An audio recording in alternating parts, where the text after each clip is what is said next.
ল্যাটকা কাঁঠাল বা নরম কাঁঠাল যেটাই বলেন না কেন, ছোট থেকে কিন্তু এই কাঁঠালটা আমার একদম পছন্দ ছিল না।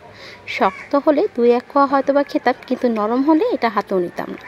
কিন্তু এই নরম কাঁঠাল দিয়ে মাই তৈরি করতো দারুণ মজার একটি পিঠা। আর মায়ের হাতের এই পিঠাটা তৈরি করলে নরম কাঁঠালের এই পিঠাটা খেতে আমার কখনোই আপত্তি ছিল না। আসসালামু আলাইকুম, সবাইকে জানাচ্ছি ইএফ কিচেনে আরও একটা নতুন রেসিপির আমন্ত্রণ। ইএফ কিচেন মানেই সহজ রেসিপি এবং দারুণ মজার মজার রেসিপিগুলো সবসময় চেষ্টা করি আপনাদের সঙ্গে শেয়ার করার জন্য। আজকে ঠিক আমার মতো যারা নরম কাঁঠাল খেতে একদম পছন্দ করে না তাদের জন্য এই পিঠার রেসিপিটা আমার মনে হয় আমার মতো ভীষণ পছন্দ করবেন এই পিঠাটা। এই পিঠাটা যখন আম্মু বানিয়ে রাখতো সারাদিন ভরে খেতাম। এই পিঠাটা ঠান্ডাটা যেমন ভালো লাগে, খেতেও কিন্তু গরম গরম খেতেও কিন্তু দারুণ মজা লাগে। চাইলেই আমার মতো এই কাঁঠালের রেসিপি পিঠাটা কিন্তু আপনারা ঘরে তৈরি করে নিতে পারেন। আর কখনোই নরম কাঁঠাল খাবো না বা ফেলেও দিতে চাইবেন না। তাহলে চলুন কীভাবে তৈরি করছি আজকেই মজাদার কাঁঠালের পিঠা রেসিপিটা। আমি এখানে আমার পছন্দ মতো কতগুলো কাঁঠাল নিয়ে নিয়েছি। আপনারাও যতটুকু পিঠা তৈরি করতে চান সেই পরিমাণ বুঝে আপনারা যত খুশি তত কাঁঠাল নিয়ে নিতে পারেন। আর এই যে কাঁঠালের ভিতরে বিচিটা অবশ্যই সেটা তো আলাদা করতেই হবে, তাই আলাদা করে নিচ্ছি। অনেক সময় কাঁঠালের ভিতরে যে একটা কালো অংশ থাকে বিচির সঙ্গে, এটা অবশ্যই একটু ফেলে দেওয়ার চেষ্টা করবেন। আমি এগুলো ফেলে দিচ্ছি আর এক এক করে কাঁঠালগুলোকে সবগুলোকেই বিচি আলাদা করে নিচ্ছি। এই যে বিচি আলাদা করা হয়ে গেছে, এখন ভালোভাবে হাত দিয়ে একটু চটকে নিচ্ছি। অবশ্যই একটু চটকে নেবেন, তাহলে কিন্তু পিঠাটা একটু ভালো হবে। এখন এই যে চটকানো হয়ে গেছে, এখন এক এক করে বাকি জিনিসগুলো এক এক করে অ্যাড করে দিব। আমি এখানে দিয়ে দিচ্ছি এখন একটি ডিম। আমার একটা ডিম এখানে যথেষ্ট, তার থেকে বেশি প্রয়োজন হবে না। আর দিয়ে দিচ্ছি এখানে আমি স্বাদ মতো একটু লবণ। কেউ যদি মিষ্টি খাবারে লবণ অ্যাভয়েড করতে চান সেক্ষেত্রে কিন্তু অ্যাভয়েড করতে পারেন। তারপর দিয়েছি এখানে হাফ চা চামচের মতো বেকিং সোডা বা খাবার সোডা যেটা বলেন সেটা দিলেও চলবে। তারপর এখানে দিয়ে দিচ্ছি আমি দুধ। এখানে আমি গুঁড়া দুধটা দিয়ে দিচ্ছি 1.5 টেবিল চামচের মতো। আর আপনাদের কাছে যদি এটা না থাকে সেক্ষেত্রে কিন্তু আপনারা অ্যাভয়েড করতে পারেন। এবার সব কিছু একত্রে খুব ভালোভাবে হাত দিয়ে মিক্স করে দিচ্ছি। এই কাজটা কিন্তু আপনারা চাইলে হ্যান্ড উইক্স দিয়ে করতে পারেন, তবে আমি হ্যান্ড উইক্স দিয়ে করছি না, হাত দিয়েই করছি। কারণ হাতেরও কিন্তু নিজস্ব একটি টেস্ট থাকে। আপনি হাত দিয়ে যে কোনো খাবারই তৈরি করেন না কেন, সেই খাবারও কিন্তু আলাদা একটি স্বাদ আসে। এখন আমি একটু একটু করে ময়দাগুলো অ্যাড করে দিচ্ছি। আসলে এখানে কিন্তু কোনো রকম কোনো পানি অ্যাড করা যাবে না, তাই পরিমাণ বুঝে আপনাকে এখানে ময়দাটা অ্যাড করতে হবে। আপনি কতটুকু এটাকে শক্ত করতে চান বা লিকুইড রাখতে চান সেটা বুঝে আপনি এখানে অল্প অল্প করে ময়দা অ্যাড করতে থাকবেন। আমি একসঙ্গে অ্যাড করছি না, আগে কিছুটা পরিমাণ দিয়ে তারপর একটু ভালোভাবে মিক্স করছি। লাগলে আমি এখানে আবারও অ্যাড করব। আর আপনারা কতটুকু ঘন করলাম সেটা আপনারা দেখেই বুঝতে পারবেন। এখন আমি এখানে দিয়েছি স্বাদ মতো একটু চিনি। চিনির পরিমাণটা এখানে অল্প দিচ্ছি, কারণ হলো কাঁঠালটা অনেকটাই মিষ্টি ছিল। আপনাদের কাঁঠালটা কীরকম মিষ্টি সেটা বুঝে কিন্তু আপনারা চিনিটা অ্যাড করবেন। আবারও কিছুটা ময়দা দিয়ে আমি আবারও ভালোভাবে মিক্স করছি, কারণ এটা অনেকটাই নরম ছিল।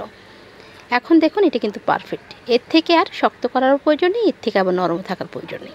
আবার চাইলে কিন্তু আপনারা এর থেকে একটু শক্ত করতেই পারেন, তাতেও কিন্তু কোনো সমস্যা হবে না। এবার মিক্স করা হয়ে যাওয়ার পর আমি চলে যাব পিঠাটা তৈরি করতে। এখন চলে আসছি পিঠাটা তৈরি করার জন্য। আর এই যে এখন একটি ফ্রাই প্যান চুলাতে বসিয়ে দিয়েছি আর দিয়েছি খুবই সামান্য পরিমাণ তেল। মাছ ভাজতে যে তেল লাগে ততটা তেলও কিন্তু এই পিঠাটা ভাজতে লাগে না।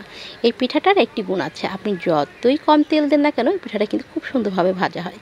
এখন আমি অল্প অল্প করে, যেরকম করে আমরা ডালের বড়া ভাজি বা যে কোনো পাকোড়া ভাজি, ঠিক সেরকম করে একটু চ্যাপটা চ্যাপটা করে সুন্দরভাবে এরকম করে আমরা কাঁঠালের পিঠাগুলো সুন্দরভাবে আস্তে করে দিয়ে দিব। আর এই জিনিসটা আপনি পরিমাণ বুঝে কতটুকু সাইজ করতে চান সেটা বুঝে দিবেন, কারণ এটা কিন্তু আবার ফুলে ডাবল হয়ে যায়, তাই কিন্তু আপনারা একটু বুঝে শুনেই দিবেন। এখন এইভাবে আমি একটি ফ্রাই প্যানে 6টা পিঠার মতো এঁটেছে, তাই আমি 6টাই দিয়ে দিচ্ছি। এখন এটা আমি আলতো আঁচে, খুবই আলতো আঁচে কিন্তু এটাকে ভাজার চেষ্টা করবেন। হাই ফ্লেমে একদম দেওয়া যাবে না, তাহলে কিন্তু তাড়াতাড়ি পুড়ে যাবে। কারণ এই পিঠাটা ভাজতে কিন্তু খুবই অল্প সময় লাগে। এখানে কিন্তু 1 মিনিটও লাগেনি, প্রায় 30 থেকে 45 সেকেন্ডের মতো লেগেছে। তার মধ্যে কিন্তু আমি উল্টে দিয়েছি, আর চুলার ফ্লেমটা একদম লো আছে। এ পর্যায়ে উল্টে দেওয়ার পর বাকি পিঠটা এরকম লাল লাল করে ভাজার অপেক্ষায় আছি। একটু মাঝে মাঝে একটু ঘুরিয়ে ঘুরিয়ে সুন্দরভাবে ভেজে নেবেন। দেখুন পিঠাগুলো কিন্তু ফুলে একদম ডাবল হয়ে গেছে। এই যে পিঠাগুলো দেখছেন এতটাই পছন্দের আমার, যে কাঁঠালের সিজন আসলে, এই নরম কাঁঠাল আসলে ঘরে আমার কখনোই মন খারাপ হয় না। কারণ কাঁঠাল খেতে পারি না পারি, পিঠা তো খেতেই পারি বলুন। আর আমার মনে হচ্ছে এই পিঠাটা আজকে আপনাদের কাছেও অনেক ভালো লাগবে। দেখুন পিঠাগুলো কিন্তু খুব সুন্দরভাবে ভাজা হয়ে গেছে। আমি সবগুলো তুলে নিচ্ছি, তারপর কিন্তু অনেকটা তেল রয়ে গেছে সেটি বুঝতে পারছেন। এখন এই তেলের মধ্যে আমি বাকি আরও 1 পিস পিঠা ভেজে নেব।